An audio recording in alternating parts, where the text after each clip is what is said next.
बूढ़ी मुर्गी को चिंटू गुफा में डालता है तो दूसरी तरफ से यह मुर्गी जवान होकर निकलती है। मैं नहीं मानता। चिंटू यह सब दिखाकर गुफा को 7 करोड़ में इस बदक को बेच देता है। ये देना। लेकिन चिंटू ने इसे बेवकूफ बनाया था, क्योंकि जब यह बूढ़ी मुर्गी को अंदर डालता था तो मुर्गी अंदर जाकर जवान मुर्गी को भेजती थी।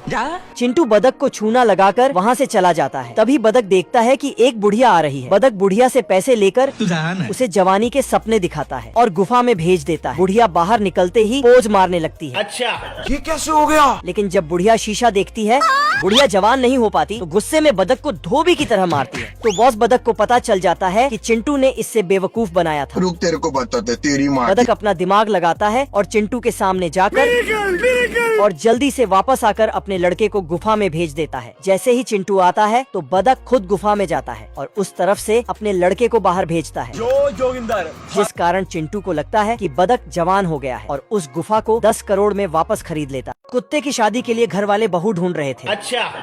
लेकिन चिरकुट को एक भी लड़की पसंद नहीं आती, क्योंकि इसे एक हीरोइन से अंधा प्यार हो गया था। तो ये डेढ़ पसली अपने दोस्त को उसी बीच पर ले जाता है जहाँ वह हीरोइन थी। डेढ़ पसली इसे जबरदस्ती हीरोइन के पास भेजता है। लेकिन जैसे ही हीरोइन इसकी तरफ देखती है, ये भाई साहब जमीन में घुस जाते हैं। इस बार डेढ़ पसली चिरकुट को 2 कौड़ी का आइडिया देता है और जाकर पानी में डूबने लगता है। चिरकुट हीरोइन को देखता है और डेढ़ पसली को बचाने जाता है, लेकिन साला खुद ही डूबने लगता है, जिस कारण लड़की के सामने चिरकुट की बेइज्जती हो जाती है। मैं तो टूट गया। इस बेइज्जती का बदला लेने के लिए चिरकुट IAS बनने जाता है। काफी पढ़ाई लिखाई करने के बाद और खान सर से मोटिवेशन लेकर चिरकुट IAS ऑफिसर बन जाता है। अच्छा। IAS बनकर चिरकुट हीरोइन से अपने दिल की बात कहने आता है, लेकिन तब तक हीरोइन 3 बच्चों की माँ बन चुकी थी। एक सुअर और बिल्ला गायों के झुंड पर हमला कर देते हैं। ये गाय भी अपने बछड़े के साथ भागती है, लेकिन यह बछड़ा छोटा होने के कारण पीछे छूट जाता है। ये सभी गाय तैरना भी जानती थी। बछड़े की माँ तैरते हुए आवाज लगाती है, लेकिन यह बछड़ा तैरना नहीं जानता था, तो ये नदी किनारे लेट कर रोने लगता है। मैं मरी जाऊंगा भगवान। लेकिन ये साला कर क्या रहा है यहाँ पे? तभी 4 कछुआ वहाँ आते हैं। जय हिंद दोस्तों। तो बछड़ा उनके पीठ पर अजय देवगन की तरह नदी के पार जाता है। गजब। इधर ये बिल्ला और शुगर बछड़े की माँ को पकड़कर लोहा गर्म कर रहे थे।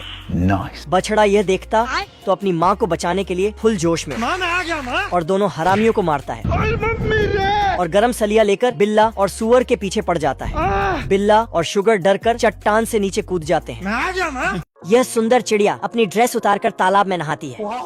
जब मजनू इसे देखता है तो इसे पहली नजर में प्यार हो जाता है। अच्छा। मजनू सुंदर चिड़िया का पीछा करते करते उसके शहर में पहुंचता तो मजनू देखता है कि यह मैडम अदाएं दिखाते हुए घर में जा रही थी।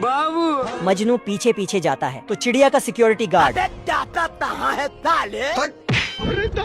मजनू खिड़की से देखता है तो इसे पता चलता है कि चिड़िया एक बार डांसर है। मजनू चिड़िया को आजाद करने जाता है और जाकर पिंजरा तोड़ता है। बाबू आपने थाना थाया। तो सभी इसका मजाक बनाते हैं। औरत का चक्कर बाबू भैया, औरत का चक्कर। सिक्योरिटी गार्ड भी इसकी अच्छे से धुलाई करता है और मजनू उदास होकर रोने लगता है। कैसे कैसे लोग रहते हैं यार यहाँ पे। तभी यह चिड़िया सब कुछ छोड़ छाड़ कर इसके घर में झाड़ू पोछा करने के लिए आ जाती है।